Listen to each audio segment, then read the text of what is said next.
jenis-jenis bencana yang kita hadapi di Bali. 9 bencana ya mengancam. Ada banyak gempa juga. bumi, ada tsunami, kemudian yang paling banyak dan paling sering terjadi adalah bencana yang disebut dengan bencana hidrometeorologi. Itu kalau dulu disebut orang tua Linuh itu juga dibahasakan itu sebuah seekor naga.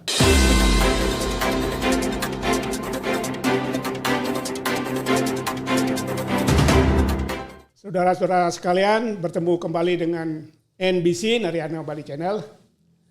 Hari ini kita akan bicara soal kebencanaan di Bali khususnya dan mungkin juga nanti menyinggung Indonesia pada umumnya. Hari ini kami mengundang Bapak I Gede Sudiarte, SOS MSI, ya Pak ya. Beliau adalah konsultan freelance kebencanaan.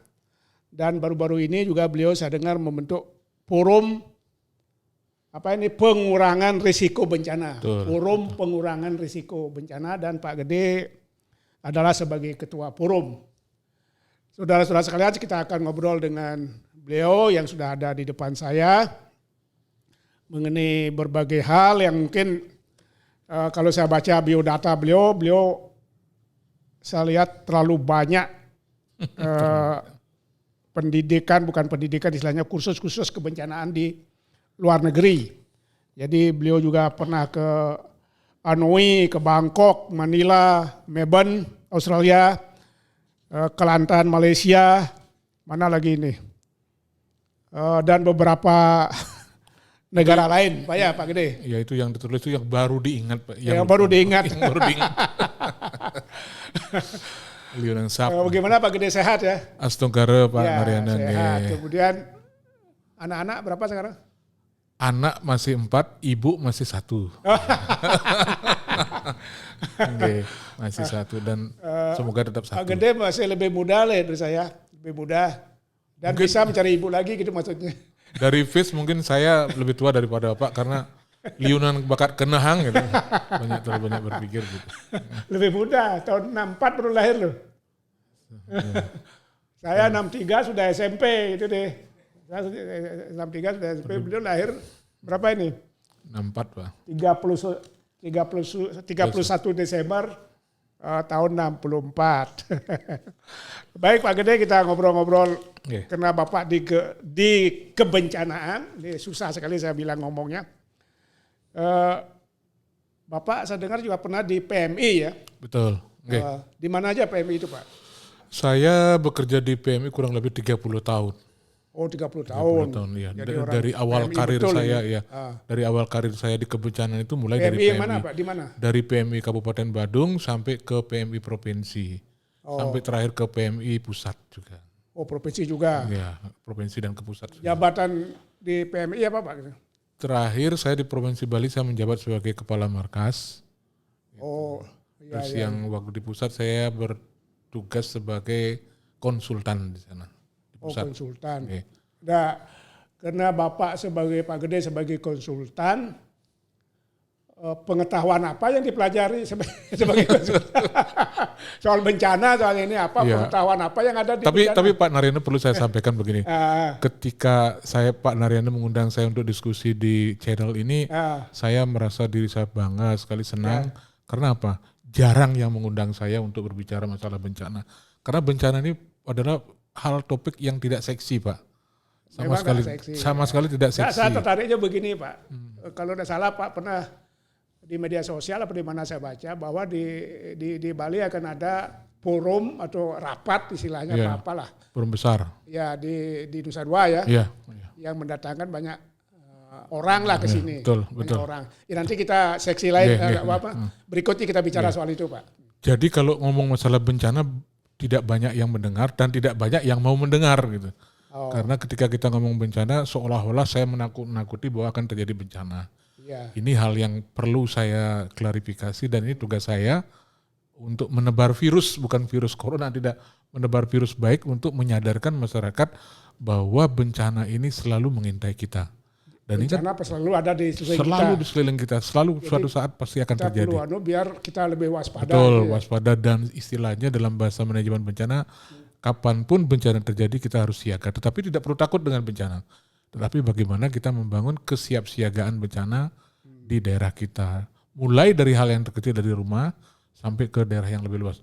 Ya. Contohnya misalnya saya pikir Pak Naryani juga tidak aware dengan bencana. Contoh, kalau ada bencana misalnya di rumah, Pak Naryani punya pikiran nggak? Kalau gempa bumi siapa yang lari pertama? Ibu tugasnya ngapain? Bapak tugasnya ngapain? Ada enggak? Pasti tidak ada. Malah tidak tahu. Malah tidak tahu. Tidak tahu ya. Yang penting melive. Oh gitu ada anunya ya? Ada ilmunya? Harusnya ada Pak. Gitu, sangat, ada teorinya. Contoh misalnya Pak, kalau ada bencana pasti orang tua tuh seperti kita ada bapak-bapak paling malu di sisi menyelamatkan. Padahal itu salah. Yang perlu kita selamatkan dan tentu yang pertama adalah keluarga kita. Contoh misalnya, justru saya mencoba untuk mengangkat wanita. Justru istri kita jauh lebih detail daripada kita. Kalau begitu ada gempa, saya suruh keluar, panah DJ, kini DJ dan lain sebagainya itu ya. Oh gitu. Nah sebetulnya ini yang perlu kita sepakati. Dan satu hal yang membanggakan, saya membangun kesadaran bencana di Bali. Sebetulnya sudah ada investasi yang sangat luar biasa terjadi di Bali. Ada hal-hal contoh praktik baik di Bali. Contoh gempa bumi. Kalau di Aceh, saya dulu kerja di Aceh, itu namanya di daerah Semelu, itu dia punya tradisi sehingga sewaktu Aceh terjadi, Semelu sedikit yang meninggal.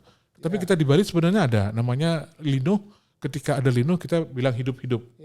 Nah hidup-hidup artinya apa? Hidup ketika kita ngomong hidup, orang mendengar, oh hidup, ayo kita menyelamatkan diri gitu. Itu satu. Sebagai pertanda. Pertama, kita harus menyelamatkan. Dan kemudian kita punya lokal jenis seperti misalnya di Banjar kita. Ada kendong, ada kukul bulus itu harus keluar. Sebenarnya tidak terlalu sulit. Sudah investasi kita di Bali sudah sangat luar biasa besarnya. Ini cuman saya butuh waktu untuk mengingatkan mereka untuk mengeksplorasi, memanfaatkan potensi-potensi yang sudah ada. Nah tetapi kalau sudah terjadi bencana, yang tadi saya mengatakan di awal, tidak menarik untuk diajak berbicara bencana, tapi ketika terjadi bencana, setelah terjadi bencana, di sini semua orang akan menepuk dada menjadi pahlawan. Jadi pahlawan digunakan kesempatan untuk mencari panggung. Contoh, ketika terjadi bencana, merah, kuning, hijau pasti hadir. Merah membawa ini, kemudian hijau menjanjikan ini, kuning menjanjikan ini. Dengan labelnya masing-masing di kardus. Dipolitisasi. Nah, saya tidak mengatakan itu Pak Naryani. Nah begini Pak, saya potong sebentar ini, nanti Pak lanjutkan itu. Ada sebuah contoh di Bali, begitu ada erupsi Gunung Agung kemarin, ada seorang pemimpin bukannya membantu rakyatnya. Saya boleh minum ya? Ya langsung. Bukannya membantu rakyat, tapi malahan lari ke Nusa Dua untuk nginap di sana. Nah, saya tahu maksud Pak itu siapa. Saya kira kita jadi rahasia umum ya. Lanjutkan yang tadi Pak. Kemudian setelah merah kuning hijau datang, mereka semua, saya berikan contoh misalnya.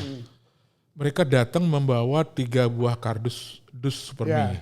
Satu dus supermi isinya Rp50.000 harganya. Dikali 3 berarti Rp150.000. Beras 1 kuintal. 1 kuintal berapa katakan 1 juta. 1.300.000. 1.150.000. Plus sekarang misalnya ditambah dengan minyak goreng dan semua totalnya 2 juta.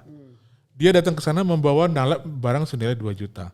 Kemudian bawa alat media, bawa media yang canggih-canggih, bahkan nyewa TV yang mahal demi swasta sampai berbayar sampai 3 juta 4 juta. Sehingga nilai yang diberikan itu 2 juta, kemudian untuk membayar media yang untuk mempublikasikan mereka sampai 5 juta. Ini masuk akal kan enggak? Itu berarti ada kepentingan kan Pak? Betul. Nah ini yang terjadi. Setelah terjadi bencana, mereka semua bertepuk dada ingin, wah saya sudah melakukan ini. Semua itu yang terjadi. Saya di Bali enggak mau seperti itu. Gitu. Oh gitu. Nah sebagai sebagai konsultan, berarti Bapak banyak punya klien ya? Astung kadang ya. Adik itu dibayar berapa itu satu? Pak Naryani ngorek-ngorek dompet saya ini. Loh, konsultan kan kalau di luar negeri mahal loh Pak. Saya berpikirnya begini Pak. Loh kalau enggak gitu di mana Pak dapat uang? Betul, saya tidak memungkiri. Saya kebetulan juga membangun sebuah komunikasi dengan salah satu media besar di Denpasar begini. Harus kita bedakan mana relawan, mana kerja relawan, mana kerja profesional. Ya betul itu. Ketika saya diminta menjadi konsultan, saya menawarkan, saya punya harga Pak. Mani Maya Muni boleh, tapi kalau tidak sudah selesai. Itu artinya Bapak diminta sebagai konsultan kebencanaan itu memang objek yang Pak dampingi sebagai konsultan itu memang perlu bahwa dia di apa istilahnya? Memang dia rawan bencana gitu. Betul. Saya berikan contoh misalnya kawasan pariwisata Nusa Dua atau Mandalika. Di sana kan daerah bencana. Nah mereka lalu untuk meyakinkan tamunya aman di sana, dia hire saya Pak Gede saya tolong dibuatkan rencana evakuasi, saya tolong dibuatkan tanda-tanda evakuasi, itu dipaketkan menjadi sebuah yang proyek. begitu ya, jadi dibuatkan anunya. Dibuatkan saya paket proyeknya, ini harus kerjakan ini. Saya minta harga sekian. Jadi tamu lebih aman dia. Lebih aman dia merasa anu. Nah, sehingga itu paket itu profesional saya Pak. Itu bayar gitu. Tapi ketika misalnya perlu pemikiran juga itu Pak. Oh iya Pak. Perlu ilmu juga itu. Pak, kita orang Bali ekonomi boleh terpuruk tapi intelektual kita tidak boleh terpuruk. Nah, di dalam posisi ini. Saya tetap minta dibayar. Ulangi sekali Pak, ulangi. Kita boleh ekonomi kita boleh terpuruk, tetapi mental dan intelektual kita orang Bali sama sekali tidak boleh terpuruk. Boleh terpuruk ya. Jadi saya punya harga, tetap harga saya tidak akan banding harga. Terus saya minta 1 bulan saya dibayar 20 juta, gitu misalnya. Ya. Tetap 20 juta, karena intelektual saya tidak runtuh, yang runtuh ekonomi saya gitu. Makanya saya tetap bayar 20 juta gitu misalnya. Gitu ya. Oke. Nah, silakan. Iya.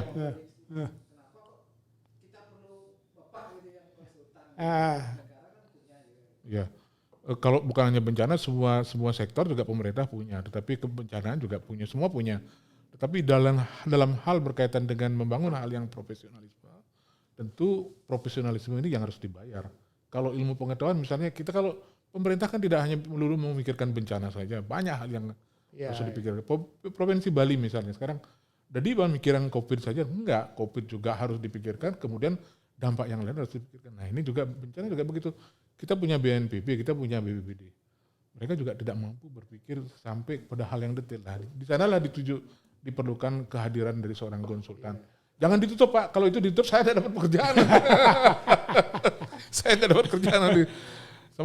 Jadi peluang konsultan itu masih luas Pak ya? Astungkare sampai makin saya bekerja di 2 lembaga internasional. Oh 2 Jadi konsultan. Jadi konsultan, cukup lah untuk saya. Luar biasa itu dolar Pak itu. Wah enggak juga Pak.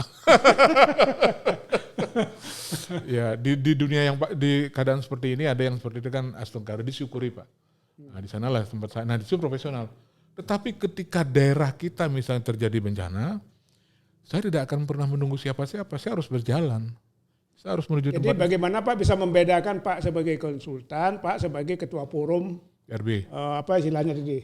Forum RB. Ya. Ya satu konsultan sudah saya katakan tadi, saya punya harga dan saya punya ilmu dan saya akan jual diri. Tetapi ketika terjadi bencana di Bali, siapa yang ngurus bencana? Ini adalah hak kewajiban kita sebagai orang Bali. Kewajiban sebagai warga negara yang forum yang ini harus kita kerjakan. Jangan sampai menunggu perintah baru kemudian kita jalan.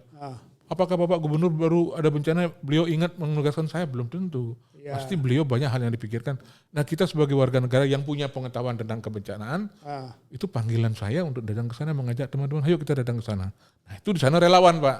Jadi relawan. Jadi relawan di sana. Tetapi syukur-syukur kalau di sana ada yang memperhatikan misalnya, oh ini relawan perlu diperhatikan makannya. Astungkare. Kalau tidak ya kita harus berani sendiri.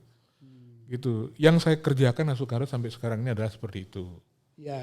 Astungkare ada yang ingat yang berikan saya teh itu bagus. Kalau enggak ya udah kita harus sendiri. Diambil dari kompensasi saya tadi profesional diri saya tadi gitu. Kalau enggak saya ditutup konsultan saya apa kalangkor gitu. Enggak bisa Pak jelaskan kira-kira jenis-jenis bencana kita di Bali ya. Jenis-jenis bencana yang kita hadapi di Bali. Apa ini level 1 misalnya level 2 atau level 3 bagaimana istilahnya itu Pak? Kalau di Bali kita memiliki tingkat risiko ada kurang lebih 9 bencana yang mengancam. Berapa Pak? 9 kurang lebih. Ada gempa juga. bumi, ada tsunami, kemudian yang paling banyak dan paling sering terjadi adalah bencana yang disebut dengan bencana hidrometeorologi. Bencana hidrometeorologi itu angin puyuh, banjir, tanah longsor, itu hampir setiap tahun terjadi. Bapak orang media pasti tahu. Musim hujan tertinggi pasti ada tanah longsor. Gitu. Hidrometeorologi ini. Nah, dalam situasi seperti inilah yang saya katakan saya ingin menyebarkan virus. Jangan sampai nanti setelah bencana terjadi baru kesalahan di sana. Baru contoh, saya berikan contoh. Di Aceh. Baru sekarang orang baru sadar, oh ya harus kita hadapi bencana dan guna bagaimana mensiapkan. Dulu kan belum pernah terjadi. Belum ada pemikiran ke sana. Nah sebelum terjadi bencana, inilah yang saya mengatakan, saya mengajak teman-teman di Bali untuk mari kita bangun Bali menjadi Bali tangguh bencana. Sehingga ketika terjadi bencana, boleh bencana itu terjadi, kudiang Pak nampakin bencana. Tidak bisa. Boleh terjadi bencana silakan, tetapi kita bisa mengatasi, meminimalkan dampak dari bencana itu. Mengurangi dampaknya. Ya. Nah, Bali kan juga termasuk jalur gempa kalau tidak salah. Betul. Nah. Bukan jalur gempa, di selatan Bali itu ada namanya zona subductions. Zona subduction ini pertemuan lempeng Australia dengan Eurasia ketemu dengan lempeng Pasifik. Ini lempeng yang bahasa Bali dan Niki sama dengan apa ya, sambungan pulau, sambungan bumi. Ya, nah ini sambungan ini ini selalu bergerak terus. Ketika bergerak keras ini dan ini bisa turun begini atau anjlok atau naik atau gini, atau ke samping atau turun ya. Vertikal atau horizontal ini yang menyebabkan gempa bumi. Itu di selatan Bali kurang lebih 500 km selatan Bali. Ya. Nah, maka dari itu hati-hatilah kita harus membangun kewaspadaan yang disebut dengan zona subductions. Itu yang harus kita waspadai. Kalau tsunami kira-kira Pak? Apalagi tsunami, kalau sudah zona subductionnya ada selatan Bali, artinya tsunami juga mengiringi. Saya pernah diusir oleh kelompok masyarakat di selatan Kutub Bali waktu ketika saya bekerja dengan Jerman. Pak Gede jangan datang ke desa saya karena tidak mungkin terjadi tsunami. Jangan menakuti kami. Ya. Kami sudah punya pura ini lengkap. Saya orang Bali, sebagai orang Bali apa yang disampaikan mereka saya setuju. Kita namanya percaya dengan Desa Sang Widi, tentu ini yang pertama yang menjadi perhatian kita juga bahwa memprioritaskan Desa Sang Widi supaya tidak terjadi bencana, iya. Tapi dari aspek ilmu pengetahuan dan teknologi ini kan tidak boleh dikesampingkan. Bahwa di selatan Bali memang benar-benar terjadi zona subduction. Ini pasti akan terjadi bencana, cuman kita tidak tahu kapan akan terjadi. Pasti akan terjadi, cuman kita tidak tahu kapan akan terjadi. Nah, kalau sampai terjadi yang kena di daerah mana Pak? Selatan Bali habis. Saya pernah menerima ceramah Pak, bukan menerima ya, menghadiri seminar. Bukan seminar, diskusi mengenai tsunami. Saya sebagai wartawan hadir itu Pak, sebagai wartawan. Kalau ada tsunami selatan Bali, justru kita disuruh yang di Kuto itu suruh lari ke bukit, bukan ke sini Pak, ke bukit. Bukit di mana? Ke bukit, artinya yang tinggi itu, di daerah yang tinggi di bukit itu. Padahal tsunami itu datang dari selatan. Yang kena adalah Kuta, Sanur, dan Pasar juga kena ini. Sampai Gatot Subroto ini malahan juga kena katanya. Dia menjelaskan, pejabat itu menjelaskan seperti itu Pak. Itu kalau jadi boleh. Kalau kita larinya ke selatan atau ke utara, ke daerah Mengui, ke daerah Bensemal. Itu pasti narasumbernya bukan orang Bali itu Pak. Memang. Jadi bukan orang Bali. Secara dari BMKG apa itu? BMKG. Gini. Kalau terjadi tsunami itu ada pilihan dua, evakuasi vertikal dan evakuasi horizontal. Ya. Kita di Bali sistem peringatan dini tsunami kita terbaik loh Pak di Asia. Kita punya 9 sirine seluruh Bali. Ketika sebelum terjadi tsunami, sirine ini sudah berbunyi. Kalau sirinenya berbunyi, masih jalan Pak? Kalau enggak masih jalan, saya dipotong leher saya Pak. Bukan hilang Pak. Yang hilang itu adalah namanya buoy yang kita pasang di selatan Bali itu. Buoy itu untuk mengukur ketinggian air laut. Nah ini yang bukan ya mungkin sengaja diambil dikiloin karena mereka enggak tahu apa itu alat apa enggak tahu. Kadang BKQ alat-alatnya, nah itu diambil hilang. Nah, sudah diperbaiki dan kemudian kita sudah punya sirine 9 di seluruh Bali. Ketika gempa bumi ini berpotensi tsunami, BMKG sudah bisa membaca bahwa akan terjadi tsunami. Nah, begitu akan terjadi tsunami, sirine ini yang yang kita pasang itu ditekan bunyi. Artinya kalau sudah berbunyi itu masyarakat harus segera evakuasi. Gitu. Evakuasi itu ada dua, evakuasi vertikal dan evakuasi horizontal. Evakuasi horizontal adalah evakuasi berlari menuju tempat ketinggian. Di bukit, di daerah dataran tinggi. Tetapi kalau Bapak tadi mengatakan kalau di Kuta lari ke ketinggian, kemana Pak lari di sana yang ada tempat tinggi? Maksudnya ke bukit itu? Jauh malah kali bayang, kali bukit. Ya makanya yang benar itu adalah evakuasi vertikal. Vertikal itu adalah evakuasi ketika terjadi bunyi sirine mereka naik ke gedung yang tinggi. Gedung yang berlantai. Yang berlantai. Nah hal ini kita praktekkan di daerah Tanjung Benoa. Itu kita pasang sirine di sana. Kalau Tanjung Benoa bisa dibayangkan Pak, kalau masuk Tanjung Benoa jalan besar nih. Nggak ada jalan keluar, itu juga jalan masuk itu juga kalau terjadi tsunami kan teluk nih Tanjung nih. Kalau misalnya terjadi tsunami mereka nggak bisa kemana-mana. Mau keluar enggak mungkin, pasti akan ramai, akan macet. Terjebak di sana. Artinya dia diam di sana. Nah, teman-teman membuat konsep dan kita membuat konsep di sana adalah ketika sirine kita berbunyi di sana, mereka harus evakuasi, masyarakat lari ke hotel. Hotel di daerah Tanjung Benua. Hotel membuka pintu gerbangnya kemudian naik ke atas, dipersilakan naik ke atas. Jadi itu kerjasama antara masyarakat dan sektor swasta untuk pengurangan risiko bencana. Jadi mereka sudah menandatangani MOU antara pemerintah desa dengan pihak hotel ketika terjadi ancaman tsunami, mereka boleh naik ke lantai 4 di hotel masing-masing. Itu yang terjadi. Nah itu salah satu upaya kerja-kerja yang dilakukan. Nah, Pak Gede sekarang sebagai konsultan kebencanaan, supaya kita bisa menjaga Bali menjaga Bali, mengurangi kalau mau meniadakan saya kira agak susah ya, mengurangi itu. Apa yang Pak bisa bantu untuk pemerintah kita? Pemerintah Bali maksudnya. Kalau dengan Pemprov Bali dalam rangka membangun kesiapsiagaan bencana di Bali, saya pasang badan, Pak. Jadi pasang badan artinya semua ilmu pengetahuan saya dan intelektual saya akan saya sumbangkan kepada pemerintah Bali, kepada masyarakat Bali. Nah, lewat badan-badan mana itu yang dilakukan, Pak? Saya setiap hari mendampingi teman-teman BPBD, BPBD Provinsi Bali dan BPBD seluruh Bali. Ya, saya di sana ngayah tiap hari, saya kerja di sana, saya dampingi mereka. Padahal dapat gaji ya dari sana ya? Dapat Pak 2M. Makasih. Nah, makasih dikasih 2M matur suksema, Pak Gede matur suksema 2 kali M. Gitu. Oh, jadi tanggung jawab sosial Pak di sana ya, jadi untuk Bali. Kurang lebih seperti itu, Pak. Itu yang bisa saya berikan kepada masyarakat Bali. Saya tidak punya uang untuk berkontribusi pembangunan, saya punya pengetahuan dan niat untuk yang baik. Jadi ilmu-ilmu yang Pak peroleh sebagai konsultan juga dimanfaatkan untuk pemerintah. Ilmu konsultan saya berikan kepada yang membayar saya, yang punya duit yang membayar saya. Kalau Bali, ya tapi ilmu yang diberikan kan sama. Baik sama. untuk yang membayar maupun untuk pemerintah Bali. Justru pertama yang harus saya tunjukkan adalah untuk Bali. Oh gitu ya. Yang untuk Bali, Pak. Saya berikan contoh begini, Pak. Bulan April besok itu ada namanya pertemuan besar internasional memilih Bali sebagai. Ini yang paling penting saya katakan. Kenapa mereka memilih Bali? Ini ada sejarahnya, Pak. Satu, mereka tertarik. Pertemuan besar itu istilahnya apa, Pak? Namanya GPDRR kalau dieja dalam bahasa Inggrisnya GPDRR, Global Platform Disaster Risk Reduction. Dia memilih Bali. Kenapa memilih Bali? Karena satu, kita sudah dianggap baik di dalam rangka membangun kerja-kerja kesiapsiagaan di tanah air, di nasional. Kita memiliki sistem peringatan dini tsunami terbaik. Kita punya Pusdalop yang ada di BPBD provinsi terbaik. Kita punya masyarakat yang kooperatif sangat baik.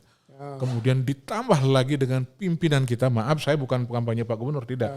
Ditambah dengan pimpinan kita dan Pemprov Bali yang memiliki visi misi yang kebetulan kok sama dengan apa yang dalam ada benak saya.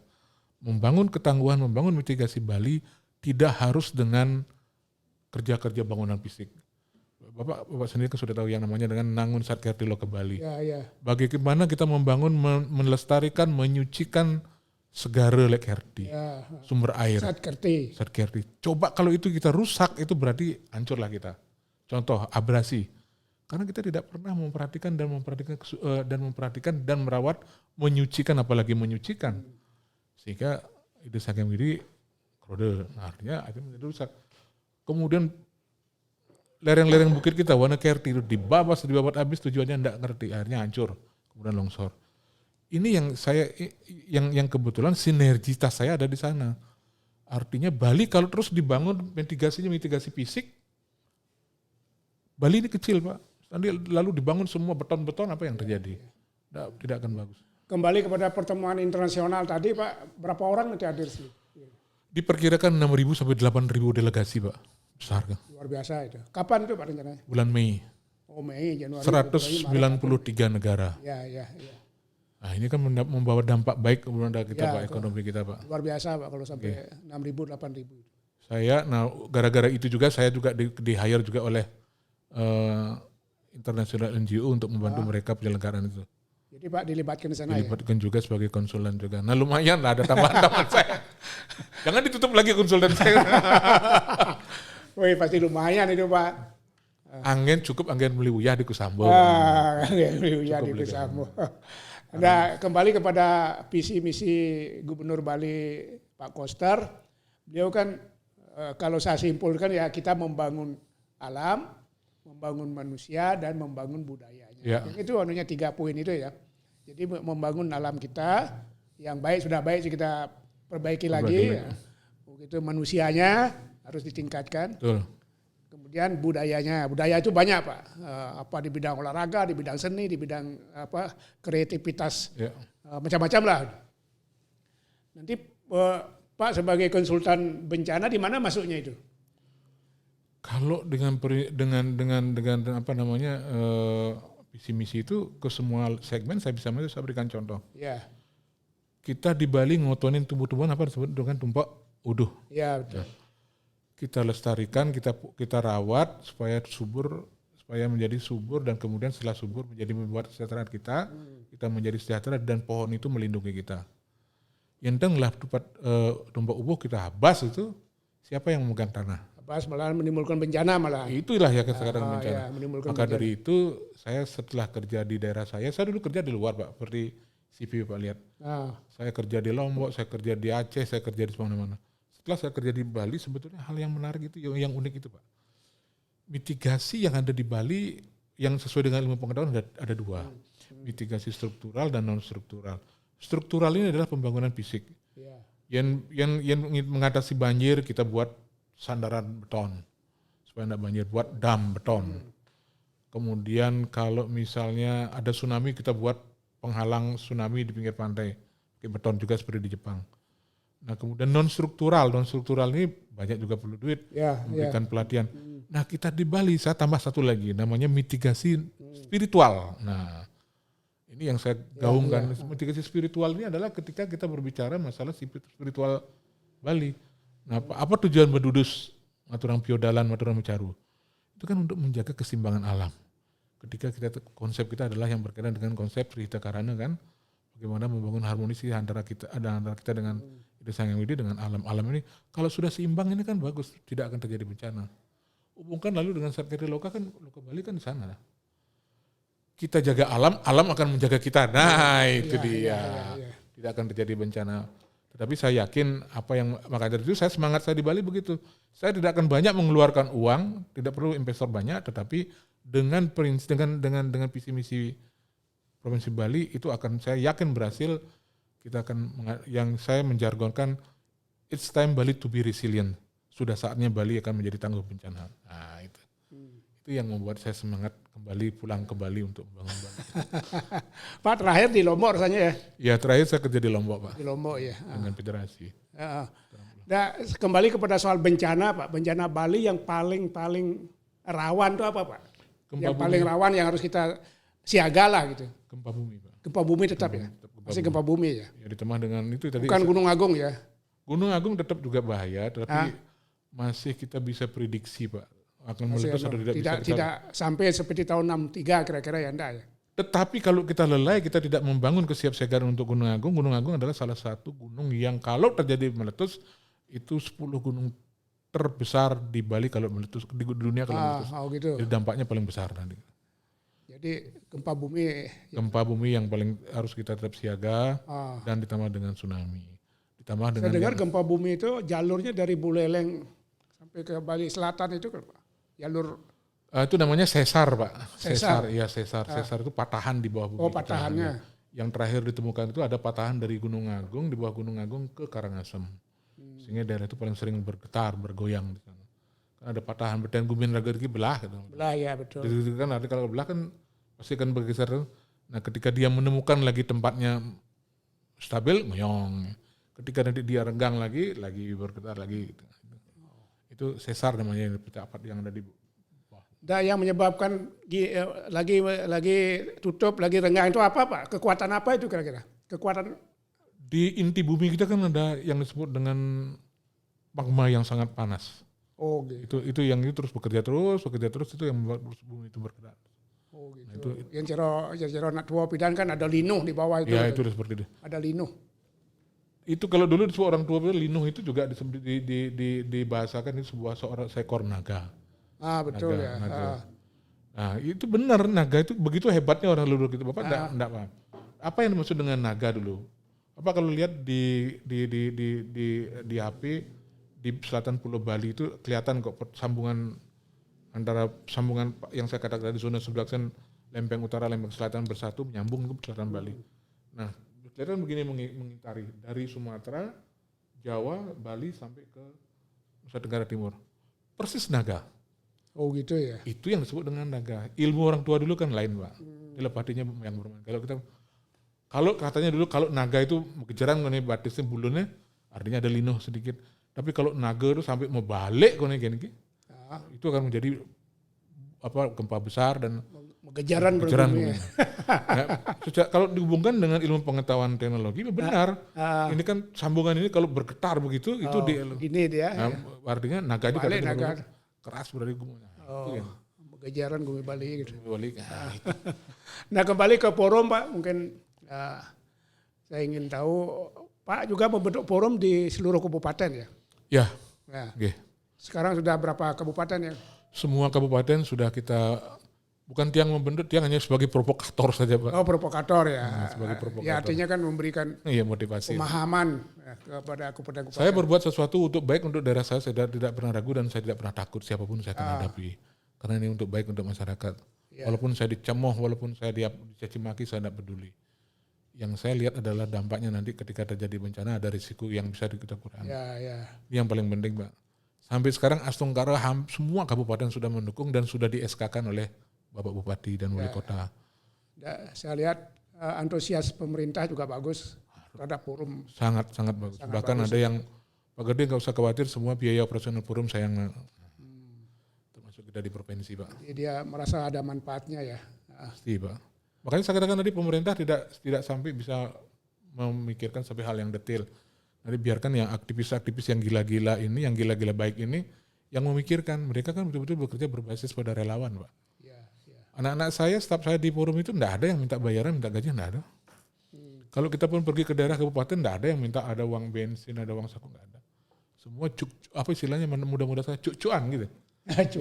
Cuan gitu artinya ini yang keluarkan ini akhirnya dikumpulkan menjadi makan bersama. Oh gitu. Itu yang kita bangun karena itu juga investasi kita di Bali kan mulai kentan Pak. Iya betul. Jangan sampai baru ada duit baru kerja misalnya depis, itu project gitu. Baik Pak Gede, terakhir barangkali Pak Gede memberikan harapan kepada kita semua di Bali khususnya dalam menghadapi berbagai bencana yang ada. Silakan Pak dengan sebelum silakan Pak De. Yeah. Bagi saya sendiri baru tahu ini ada konsultan kebencanaan. Oh berarti Anda mau hire saya nanti. Yang bagus untuk apa namanya fungsi sendiri. Tahu kan gitu. Ilmu apa yang bisa dipelajari secara formal gitu. Jadi misalnya pengen jadi konsultan seperti Pak De, apa hanya karena taksu gitu. Ada ilmu khusus yang Iya. harus kuliah ini biar banyak orang-orang seperti ini kan bagus sekali. Saya sama dengan benar apa yang disampaikan. Dulu sebelum saya menggeluti dunia kebencanaan ini, saya berpikirnya begini, kalau saya sudah pintar di kebencanaan, apa yang menjamin masa depan saya ke depan? Apa yang bisa saya dapatkan dari keahlian saya? Kemudian apa yang bisa menjamin karir kesulitan saya? Itu saya dulu berpikir begitu. Tetapi setelah saya masuk sebenarnya ketika saya bekerja di kebencanaan saya tidak punya artinya hal itu tidak terbatas. Saya pernah bekerja dengan Inggris, saya bekerja dengan Australia dan sebelumnya saya tidak pernah terbayang saya bekerja dengan pemerintahan Inggris. Terakhir saya kerja dengan Jerman dengan federasi. Saya tidak pernah membayangkan saya kerja dengan orang-orang hebat. Nah, itu yang kemudian ilmu apa sih yang bisa dipelajari? Banyak sekali. Tadinya saya juga berpikir, apa sih belajar bencana? Nah, ada hal. Contoh misalnya, apa yang Anda ketahui tentang gempa bumi? Sepengetahuan kita gempa bumi apa? Asana pidan dadong nyatu orang ada naga di bawahnya. Pada situ aja kita ketahui. Delino. Tapi sebenarnya dari ilmu pengetahuan dan teknologi itu sangat menarik sekali, itu berkaitan dengan ilmu geologi, berkaitan dengan ilmu meteorologi dan lain sebagainya. Banyak sekali.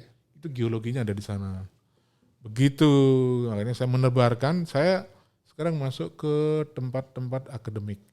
Saya punya di perguruan tinggi juga sudah kita buka. Nah, kan jadi dosen juga ya? Iya betul. Ya betul, saya belum tanya itu jadi dosen. Saya kebetulan juga diminta free juga sih di sana untuk mengisi manajemen bencana.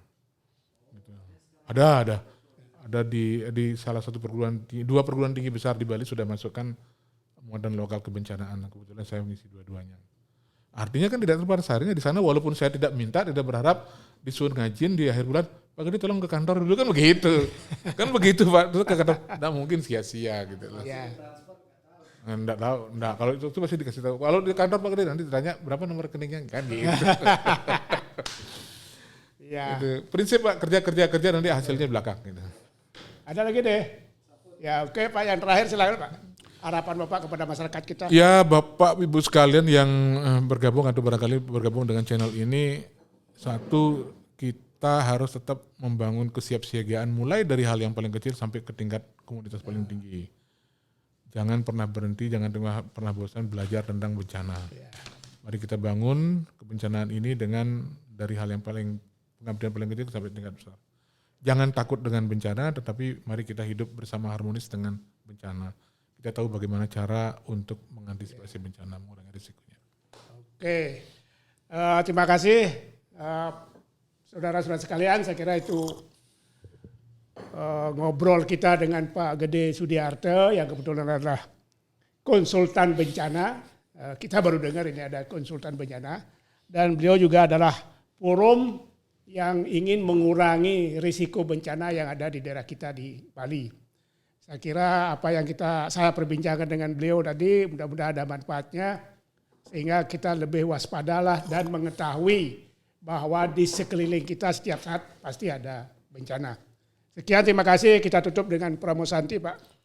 Om Santi Santi Santi Om.